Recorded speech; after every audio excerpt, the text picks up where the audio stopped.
Hello friends, welcome to best cooking இன் தமிழ். இது வரைக்கும் நம்ம சேனலை சப்ஸ்கிரைப் பண்ணாதவங்க கீழே இருக்க சப்ஸ்கிரைப் பட்டனை சப்ஸ்கிரைப் பண்ணுங்கள். கூடவே இருக்க பெல் பட்டனையும் ப்ரெஸ் பண்ணுங்கள். சாதம் மீதமானால் இனி வேஸ்ட் பண்ணாமல் அதை வச்சு நம்ம இன்றைக்கி ஒரு புதுமையான இட்லி தாங்க செய்ய போகிறோம். வாங்க இது எப்படி செய்யலாங்கிறதும் பார்க்கலாம். நான் ஒரு கப் சாதம் எடுத்து வச்சுருக்கிறேன். இந்த சாதம் காலையில் வச்ச சாதங்க. இப்போ ஈவினிங்கில் எனக்கு என்ன ஆயிடுச்சுன்னா கொஞ்சம் தண்ணி விட்ட மாதிரி ஆயிடுச்சு.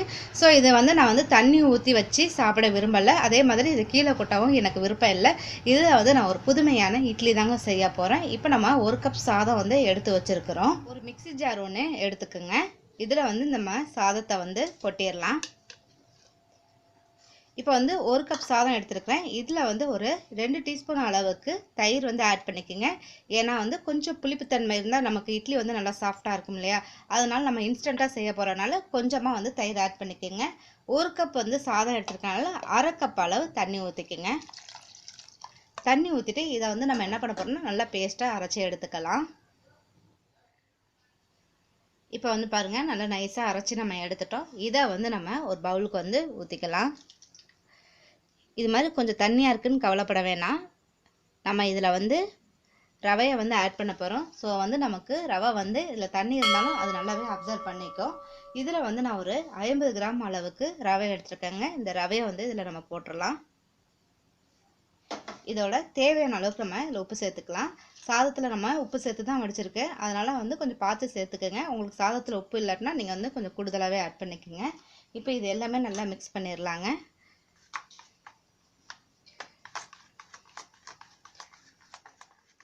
பாருங்கள், இப்போ நமக்கு நல்லா மிக்ஸ் பண்ணோன்னே கரெக்டான ஸ்டேஜில் இருக்குது. பாருங்கள், இந்த ரவையெல்லாம் நமக்கு நல்லாவே அப்சர்வ் ஆகி கொஞ்சம் கெட்டியாக இருக்குது. இப்போ இதை நம்ம என்ன பண்ண போகிறோம், ஒரு 20 நிமிஷம் மட்டும் இதை அப்படியே ஊற வச்சிடலாம். இப்போ நமக்கு இது 20 நிமிஷம் ஆயிடுச்சுங்க. இது நம்ம ஓப்பன் பண்ணிடலாம். இதை கொஞ்சம் மிக்ஸ் பண்ணி பாருங்கள்.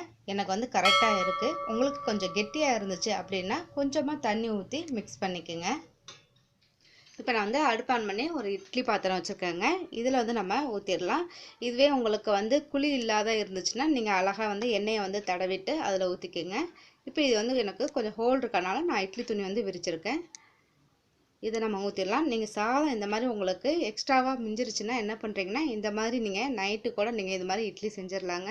ஒரு இன்ஸ்டண்ட்டான இட்லி நமக்கு ரெடி ஆகிடும். அது இல்லாமல் நமக்கு சாஃப்டாகவும் இருக்கும், ரொம்ப நல்லா இருக்கும். இது நமக்கு தயிர் ஊற்றிருக்கனால நல்லா சாஃப்டாக இருக்கும். அப்படி இல்லைன்னா நீங்கள் ஒரு பிஞ்ச் அளவு சோடா மாவு போட்டுக்கோங்க. இப்போ இதை மூடி வச்சுட்டு இது ஒரு 5 நிமிஷம் நம்ம விட்டுடலாம். இப்போ நம்ம இதை ஓப்பன் பண்ணி பார்த்துடலாங்க. இப்போ நமக்கு நல்லாவே குக் ஆகிருக்கு. கொஞ்சம் போல் தண்ணியை கையில் நனைச்சிட்டு தொட்டு பார்த்தா உங்களுக்கு தெரியும் நல்லா வெந்திருக்கு. இப்போ இதை எடுத்து நம்ம ஒரு பிளேட்டில் வச்சிடலாங்க.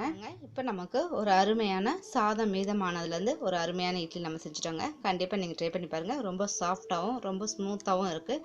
கண்டிப்பாக நீங்கள் ட்ரை பண்ணி பார்த்துட்டு உங்கள் கமெண்ட் பாக்ஸில் தெரிவிங்க. லைக் பண்ணுங்கள், ஷேர் பண்ணுங்கள், மறக்காமல் சப்ஸ்கிரைப் பண்ணுங்கள்.